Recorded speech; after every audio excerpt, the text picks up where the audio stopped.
last session, so we were told about that our dreams which we aspire to be are from our past experiences. So we need to leave it and just think something new.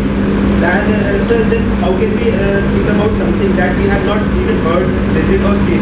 How can we dream of that anything? Very good. What's your name? Udit. Udit has raised a question about dreams. About dreams. He is saying that in the last session, he has been told that all dreams arise from past experiences. So he has a logical question to ask. He is saying, agreed that all dreams arise from the past, but then how do I dream of something which is not at all present in my past? How do I dream of something that I have not heard of, not read of, not experienced? To how many of you are dreams important? How many of you dream of something? Almost everybody. So is it good that this session opens with a discussion on dreams? Yes? Should we proceed? If you permit. Should we proceed? Dreamers all? All right. Dreams are of two kinds. Dreams are of two kinds. The first kind of dream takes you away from yourself. The first kind of dream takes you away from yourself. Do we have a mic on or something? Shut it down.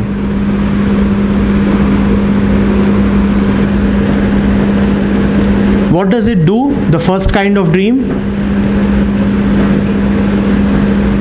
It tells you that right now you are inadequate. Right now you are incomplete. That there is something missing in you. The first kind of dream is about becoming something. What is it about? Becoming something. I dream of becoming a millionaire, of having a lot of respect, of being the university topper,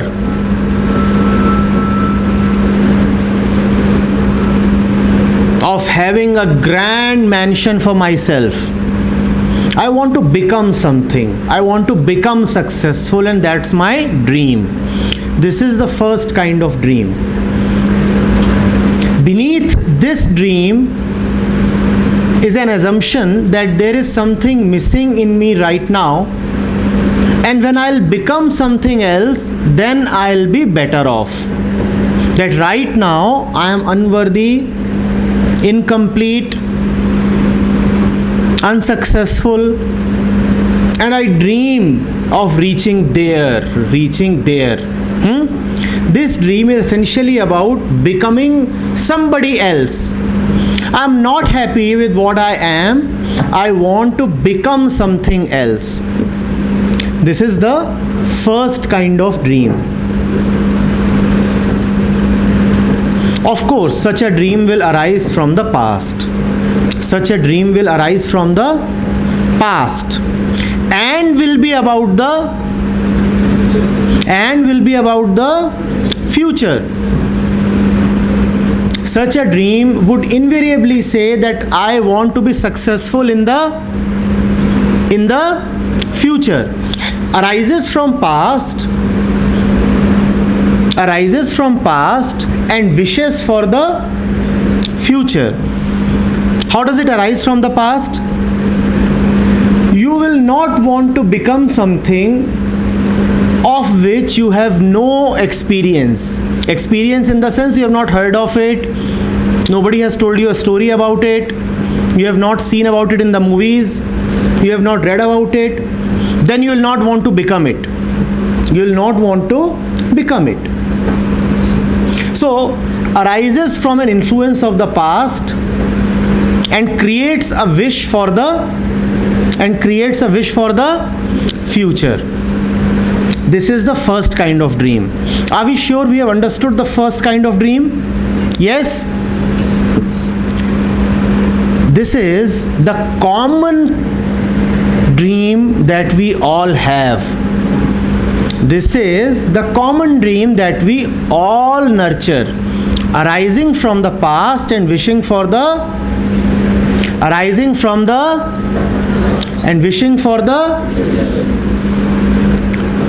it is severely limited, as you would see. If I have lived in a small world, I obviously cannot wish for anything beyond that small world.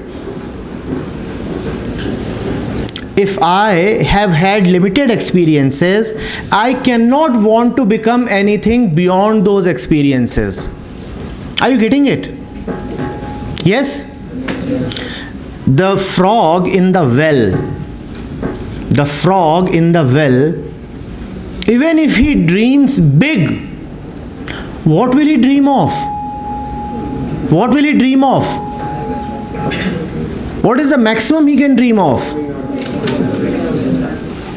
Coming out of the well is something unknown to him. To him, well is the world. Nothing beyond the well exists. He will not dream of coming out of the well. The maximum he will dream is,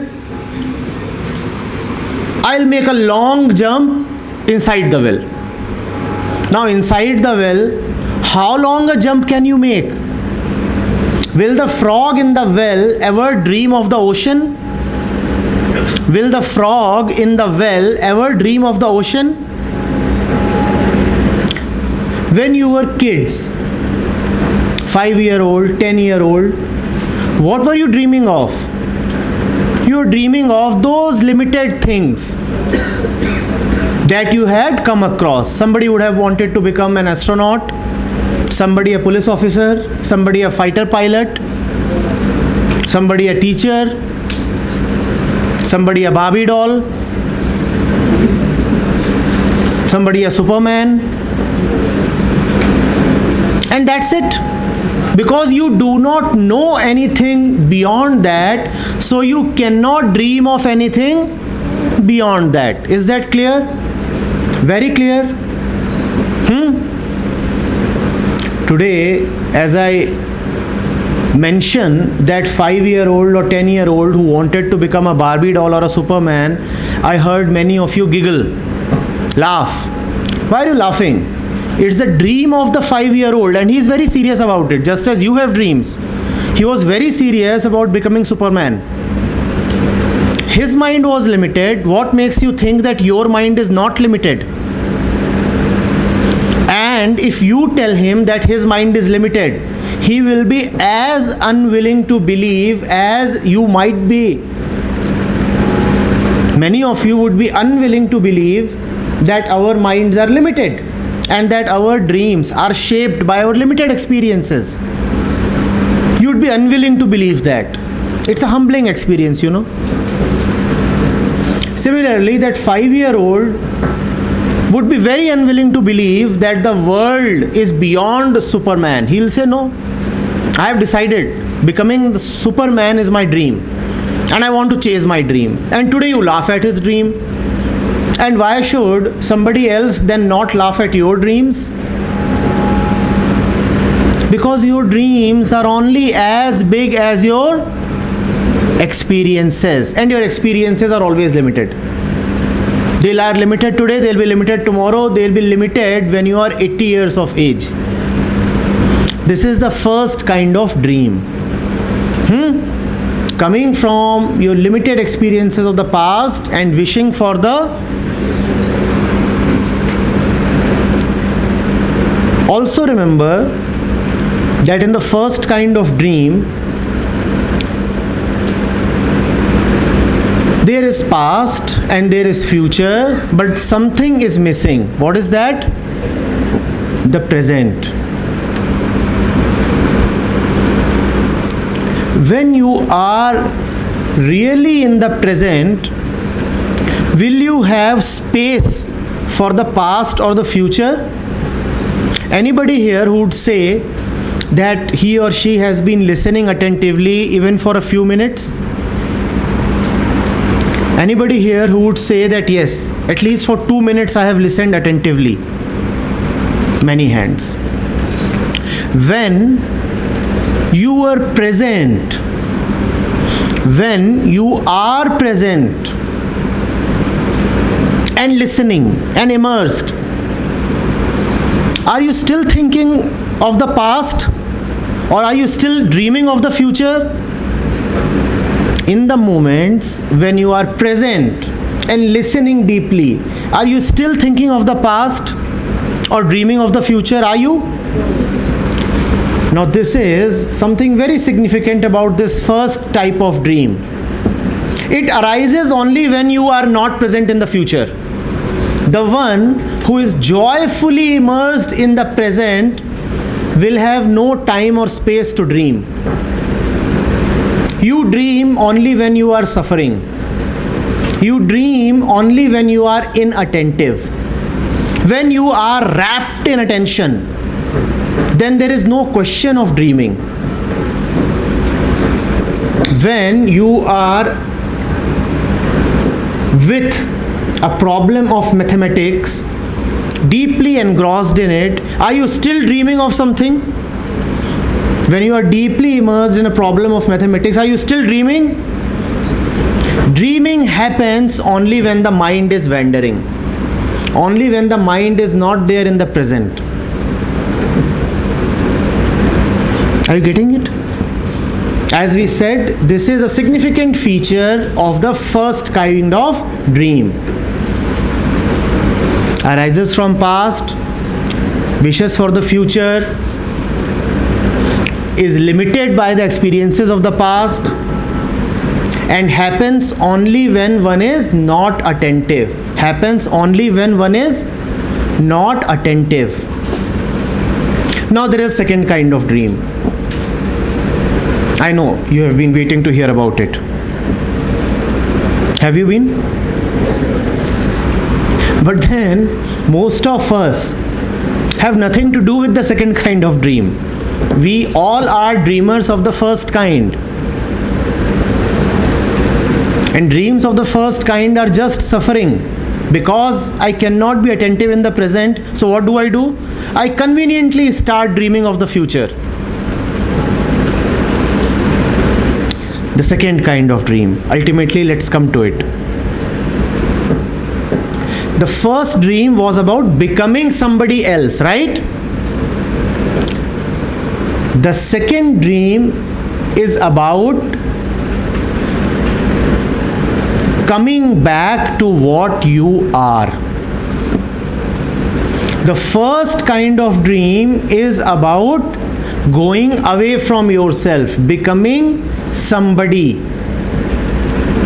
The second kind of dream is about rediscovering your essential real nature. The first kind of dream is about cultivating a personality, wearing more and more masks, reaching somewhere in the future. The second kind of dream is about coming back to your home, getting rid of your masks, seeing your real and beautiful face, getting rid of all artificialities, getting rid of all bondages. That is the second kind of dream. That is the second kind of dream. You see, you go to a hill station and you look at a hill that has been deforested. You understand deforestation? What is that? The trees have been chopped off. So how do the hills look when they are just devoid of trees, how do they look? Do they look good? It's quite a sad sight, isn't it? To look at a hillside bereft of trees. Now, when I look at that hillside, there can be two types of dreams. One, the trees have been chopped off. I'll construct a shopping plaza and a few expensive hotels here. You look at that hillside and you say, the trees have been chopped off. I'll now construct some man-made buildings here. Which kind of dream is this? First or second? The second kind of dream would be very intelligent, nice. The second kind of dream will say, this hill should re-become what it was, what its essential nature is. Both are dreams. And two people standing side by side might be having these two different kind of dreams. Two people standing side by side might be having these different kind of dreams. One might say, the trees are anyway gone. Let me make this hill into something else. The hill will become a tourist destination. The second one says, the hill is beautiful as it is. The beauty of the hill does not lie in having hotels and shopping complexes. The beauty of the hill lies in its clean, pure nature. This is the second kind of dreamer. You know what is the second kind of dreamer called? He is called a visionary. What is he called? A visionary. Most of us are not visionaries. We are just dreamers. And a dreamer is a very violent person. Very, very violent person. Think of that man who says that I'll construct hotels and this and that on the hillside. Isn't this violence? And then there is another one. He also wants to do something. He looks at the hillside and he says, too bad. We have ruined the hill. The hill's pristine glory must be brought back. This is love. The first kind of dream arises from violence towards others and towards self. The second kind of dream arises from acceptance of the self. The first kind of dream says, I'm not good enough. The second kind of dream says, I am already good enough. I just need to get rid of all the artificialities. I just need to regain my essential nature. And what is our essential nature? Freedom is our essential nature. Anybody here who does not want to be free? We all want to be free, right? Vision is about regaining your freedom. A freedom that was rightfully ours, but we traded it away in our ignorance. Vision is about regaining that freedom. Regaining our simple, innocent joy. Just as a kid has that joy. Simple, innocent joy. Yes? Yes? Do not just keep running after dreams. They will not take you anywhere. They will not take you anywhere. Instead, come back.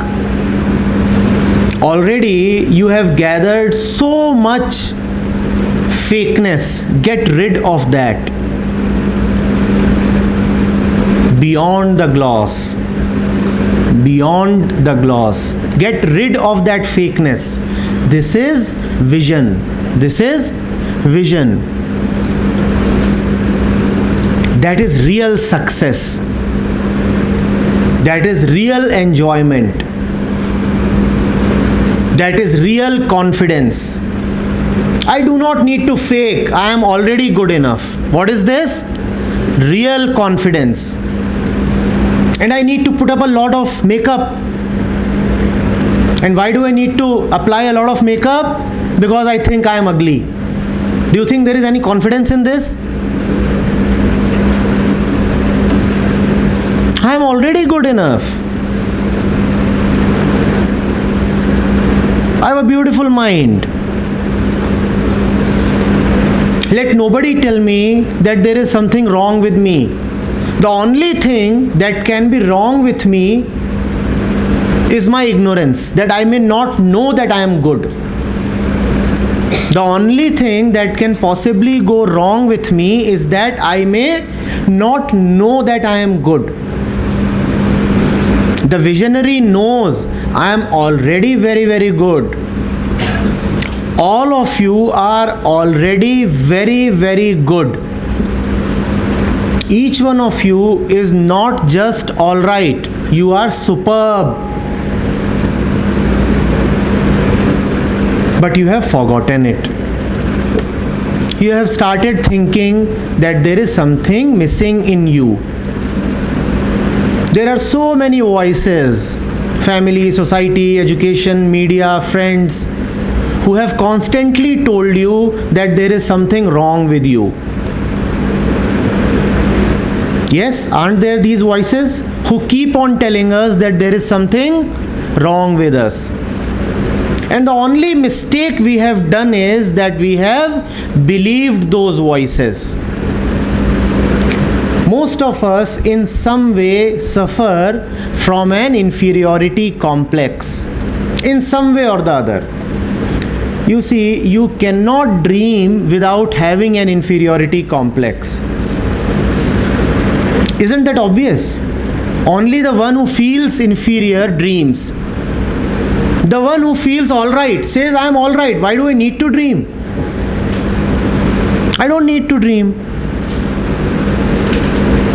Each one of us has been repeatedly told that you are not alright. Become something so that you may be alright. Has that happened? In what ways does that happen?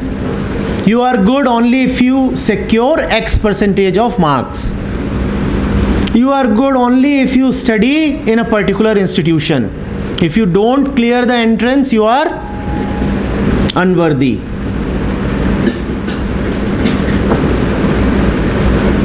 You will be coveted only if you look beautiful. If you look ordinary, then there is nothing in you.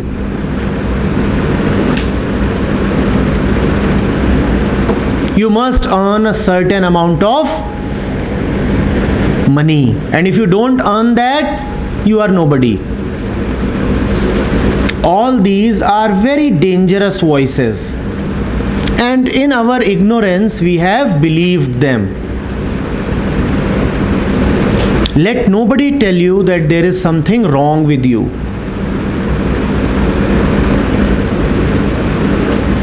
Only ignorance is our mistake. And that is not criminal, it's a mistake. We were not careful enough.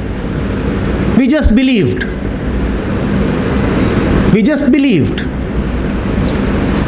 The only mistake we have made is that we have been ignorant. We have believed too easily. We have not bothered to inquire. That is the only little mistake. And we can very easily get rid of that mistake. Yes?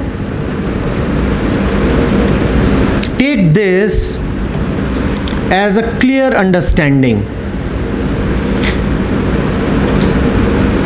Anybody who tells you that there is something wrong with you cannot be your friend. Anybody who constantly tells you that you need to achieve and become something cannot be your friend.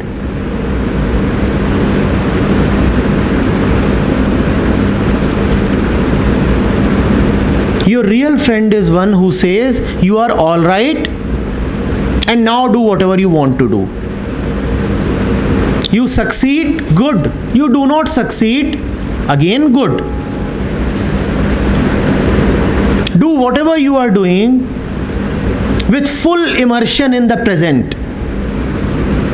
Be completely into it. Stop bothering about the past and the future. Whatever you are doing, be completely into it. And then whatever happens, it's all right. Don't bother about success. No success can make you great, and no failure can diminish you. You are already perfect in a sense. So you may have lots of successes, but they do not matter. And you may have a lot of failures, they also do not matter. Just enjoy. When you are reading, enjoy. When you are listening, listen fully. When you are playing, be fully immersed in the game. Yes? What would you like to have? Dreams or vision? And to have vision, you must open your eyes. You cannot look through somebody else's eyes. All of you already have sharp and beautiful eyes. Just open them, and that is vision. But to dream, you have to close your eyes. That is the essential difference. A visionary wakes up, he opens his eyes, and the dreamer is sleeping, ignorant, fast asleep, just dreaming. The visionary wakes up and looks at reality. The dreamer keeps sleeping and has no understanding of the reality.